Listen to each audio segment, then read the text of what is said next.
Bismillahirrahmanirrahim. Assalamualaikum warahmatullahi wabarakatuh. Selamat pagi, Ustazah ucapkan kepada anandaku yang soleh dan soleha. Apa kabar hari ini? Ustazah berharap kita senantiasa diberikan kesehatan dan kesempatan oleh Allah Subhanahu wa taala sehingga kita bisa tetap beribadah kepada Allah dan melakukan hal-hal positif di dalam kehidupan kita. Amin. Amin. Amin ya robbal alamin. Ketemu lagi nih dengan saya, Ustazah Septi, tentunya dalam mata pelajaran Bahasa Indonesia.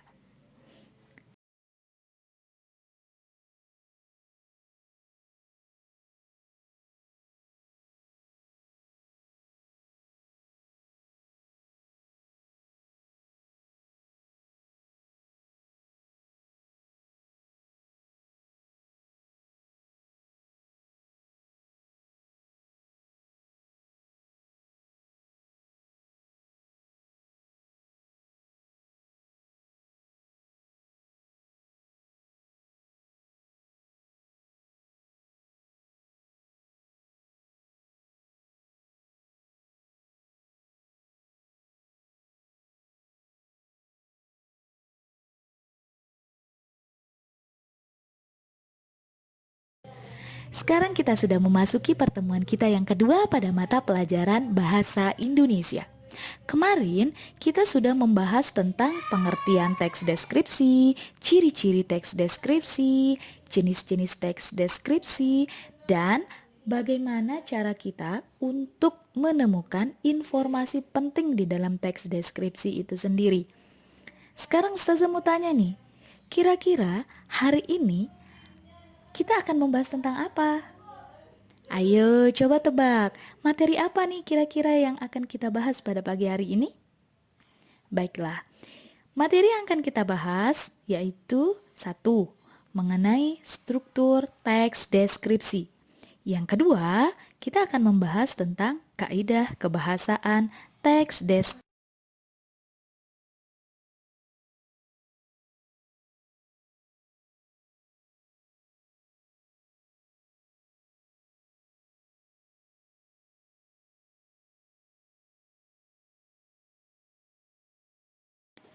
Nah, kita akan bahas materi yang pertama, struktur teks deskripsi. Struktur teks deskripsi di sini dibagi menjadi dua. Apa saja yang dua itu? Yang pertama, ada struktur identifikasi. Yang kedua, ada struktur deskripsi bagian. Struktur identifikasi adalah bagian yang menjelaskan definisi atau identitas objek yang dideskripsikan. Pada bagian ini akan berisi pemaparan atau penjelasan nama objek yang akan dideskripsikan, lokasinya, sejarahnya, atau pernyataan umum tentang objek yang dideskripsikan. Coba perhatikan teks deskripsi pada halaman 6 yang berjudul Tari Dolalak. Perhatikan paragraf yang pertama. Tari Dolalak merupakan tarian tradisional khas Purworejo, Jawa Tengah. Nah, tarian ini merupakan peninggalan zaman Belanda. Tarian ini dimainkan oleh beberapa penari pria atau wanita dengan mengenakan seragam prajurit. Nah, di sini coba perhatikan kata merupakan. Kata merupakan tersebut termasuk ke dalam struktur identifikasi. Kenapa Ustazah bisa mengatakan hal demikian? Karena kata merupakan itu dia menjelaskan definisi atau pengertian dari objek yang dia angkat. Apa objek yang diangkat di sana? Mengenai tari dolalak. Nah, di sana juga dijelaskan dari mana asal. Tadi kan Ustazah sudah katakan, identifikasi itu bisa juga berisi tentang lokasi dari objek yang kalian angkat. Nah, di sana sudah dijelaskan pula di mana lokasinya atau tari dolalak ini berasal dari daerah mana, yaitu dari daerah Jawa Tengah. Intinya satu, pada bagian identifikasi itu berisi tentang pemaparan tentang objek. Entah itu kalian ingin mengisinya dengan pengertian dari objek tersebut, Bisa juga kalian menuliskan di mana lokasinya, sejarahnya. Misalnya kalau kalian mengambil tentang bangunan, kalian bisa menjelaskan di sana di bagian identifikasinya itu mengenai sejarah berdirinya bangunan tersebut dan pernyataan-pernyataan umum lainnya yang bisa kalian ungkapkan.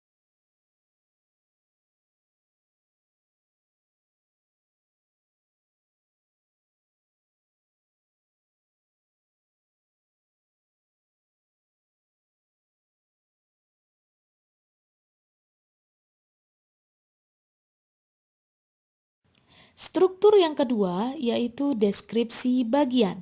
Deskripsi bagian adalah bagian yang menjelaskan pengelompokan objek yang dideskripsikan secara lebih rinci dengan memberikan gambaran-gambaran yang jelas. Nah, struktur yang kedua ini berbanding terbalik dengan struktur yang pertama, yaitu struktur identifikasi. Di mana kalau struktur identifikasi berisi tentang pernyataan-pernyataan umum mengenai objek yang kita akan deskripsikan. Contohnya bisa kalian taruh di bagian identifikasi mengenai pengertian objek tersebut, lokasinya di mana, sejarahnya, atau hal-hal yang memang bersifat umum dari objek yang kalian angkat. Sedangkan deskripsi bagian ini kalian harus menjelaskan secara rinci atau secara detail mengenai objek atau ciri-ciri yang terdapat pada objek yang kalian deskripsikan.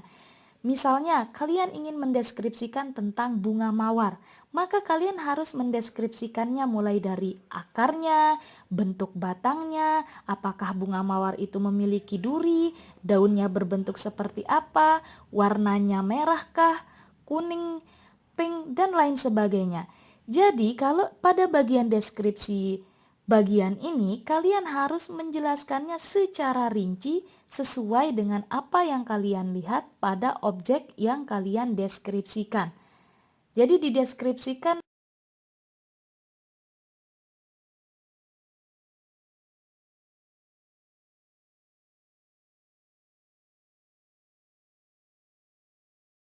Kaidah kebahasaan teks deskripsi antara lain, yang pertama, kalimat berisi penjelasan terperinci. Pada teks deskripsi, kalimat yang digunakan haruslah rinci. Hal ini bertujuan untuk mengkonkretkan atau membuat objek tersebut menjadi nyata dan jelas. Contohnya, ibuku orang yang sangat baik. Kalimat ini belumlah merinci atau menjelaskan secara lebih detail mengenai sosok ibunya yang baik ini, sehingga kalian bisa menambah penjelasan dari kalimat tersebut dengan mengatakan dia sering menolong semua orang, dia ramah, dia sopan, dan selalu bertutur kata yang lemah lembut. Kalimat-kalimat tersebut merupakan penjelasan secara rinci dari sosok ibunya yang dikatakan ibunya adalah orang yang sangat baik. Yang kedua, cerapan panca indera. Teks deskripsi berisi kalimat yang seolah-olah dapat dilihat, didengar, dan dirasakan. Hal ini bertujuan agar pembaca atau pendengar dapat melihat, mendengar, dan merasakan juga objek yang dideskripsikan. Contohnya, pantai itu sangat luas dengan pasir putih. Nah, itu merupakan indera penglihatan. Contoh yang kedua, deburan ombak pantai yang berirama, itu merupakan cerapan indera pendengaran. Yang ketiga, udara di kota Bandung akhir-akhir ini begitu sejuk, itu merupakan cerapan indera perasa. Yang ketiga, menggunakan pilihan kata dengan emosi yang kuat. Jadi kata emosi adalah kata-kata yang digunakan untuk menggambarkan dan mengekspresikan perasaan yang dialami seseorang. Sebagai contoh, ketika kalian ingin mendeskripsikan tentang Pantai Senggigi dengan mengatakan Pantai Senggigi adalah pantai yang indah. Kata indah di sini masih terkesan biasa atau emosinya kurang kuat, sehingga kalian bisa menggunakan sinonim dari kata indah tersebut agar memperkuat emosi dari teks deskripsi yang kalian tulis. Boleh kalian menggunakan sinonim elok, menakjubkan, luar biasa. Kata-kata yang tadi itu bisa memperkuat emosi dari teks deskripsi yang kalian buat. Yang keempat, Penggunaan kata bersinonim. Apa itu sinonim? Sinonim adalah suatu kata yang memiliki bentuk berbeda tetapi memiliki satu makna atau pengertian sama dan serupa. Ingat, sinonim adalah persamaan kata, sedangkan antonim adalah lawan kata. Oke, yang kelima, ada penggunaan kata depan. Kata depan atau preposisi jenisnya seperti di, ke, dari, dan pada. Yang keenam, penggunaan huruf kapital.